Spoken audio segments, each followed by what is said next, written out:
by the way, the sudden drop in customers in sick people coincides with Trump's robust immigration efforts. Interesting? Well, I don't think so. It makes sense. Some have self-deported, some have been rounded up and deported and by the administration, by ICE, and others are simply too afraid to leave home. They're not going to go to the ER for a cough. They're going to suck it up at home because they do not want to get rounded up. Now, I'm again, son of legal immigrants here. I'm telling you right now, if my mother was on this program, my father, who did it the right way, they are celebrating this enforcement effort because finally we have an administration that is not permitting lawlessness and in so doing, right? Well, spitting on every immigrant in this country who came here legally, who paid their, the fees and jumped through the hoops and filled out the paperwork, passed the background checks, struggled to make ends meet just to be able to do things correctly and follow the law, only to watch millions come in through the back door and be tolerated, even assisted, given benefits by the government. So I'm fine with this enforcement effort, and I want to see it continue, and I believe strongly that it will result in an erosion of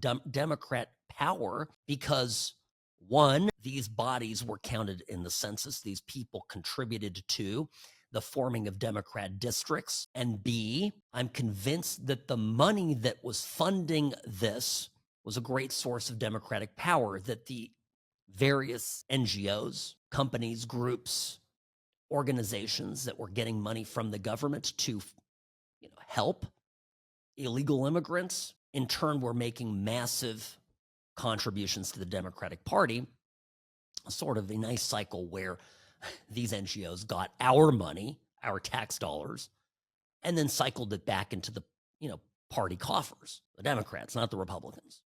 And the Democrats in DC let it happen. So bunch of suckers and fools those people are. Here is a nurse in LA talking about this, how it's just crazy that there's nobody, these ERs are empty. They're completely empty. Listen to what she says. Just got off my 12-hour shift at one of LA County's easiest hospitals and ERs. And you guys, our waiting room is just empty, like 4 patients max, like every hour. And as much as a healthcare worker enjoys a slow day, it's actually pretty scary. Like, I know that a lot of patients are just scared to seek medical care right now, and it's just really sad, the circumstances that we are in right now. And it just scares me for the results of this after, because a lot of patients are going to hold off to not seek medical care, and they're going to come back 10 times sicker. And I just want to urge anybody who has any family members who are experiencing any serious symptoms to encourage them to seek medical care. Hospitals are supposed to be safe spaces, and we are there to protect our patients and care for them regardless of who they are, and where they come from. Safe spaces. She just says, how does she put this? This is what got me all riled up, Robbie. Hospitals are supposed to be safe spaces, and we're there to protect our patients and care for them regardless of who they are, where they come from. Let me tell you a quick story, folks. When she was 2 years old, she's 10 now, but when she was 2, my daughter, little Vera, was with me in Prague visiting relatives. Now, I am a Czech dual citizen, okay? I don't live in the Czech Republic, but I have residency in the Czech Republic, and I have my citizenship. I have, however, opted out of the state-run healthcare system there because I live in the U.S. and I have health insurance here that I pay for. So I've signed a form saying I'm out. I'm out of the state system.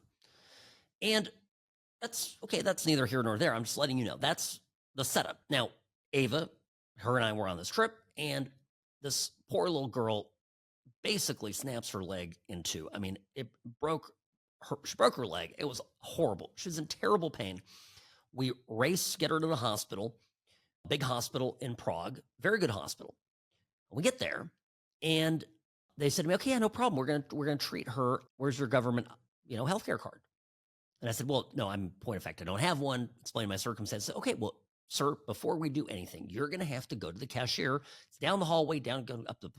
You got to go there and pay a deposit. There was a 2-year-old suffering, and they wouldn't begin treating her until I went to a little window and paid a deposit. It wasn't a lot of money. That's not the point. I had to put cash, slide it across through the window, or she wasn't going to get treatment. I've told this story a number of times to my liberal friends, and I say, this is socialized medicine, right? The Czechs have a government healthcare system, all right? It is what they all get excited about, right? Oh, yeah, government healthcare. Love it. But guess what? The single payer system doesn't work if people are taking from the system who aren't paying in. Shocker. Even the socialists have figured out that doesn't work. And I'm not a taxpayer in the Czech Republic, which is okay. I'm registered tax domicile in the US. That's how that works. Fine. So I don't get the benefits. Make sense? Where did we get it into our heads here in this country that you're here illegally and you get all the benefits? It's insanity. By the way, there's some interesting polling on this, and it has to do, there's a question, this is another Rasmussen poll, was middle of last month. How important is it to prevent illegal immigrants from getting government benefits like Medicaid and food stamps? Also means medical care, right? It's important. 59% of Democrats agreed, 68% of independents, and 88% of Republicans. An all-in vote total of 72% said that illegal immigrants should not be getting government benefits, a la Medicaid, food stamps, EBT cards, etc.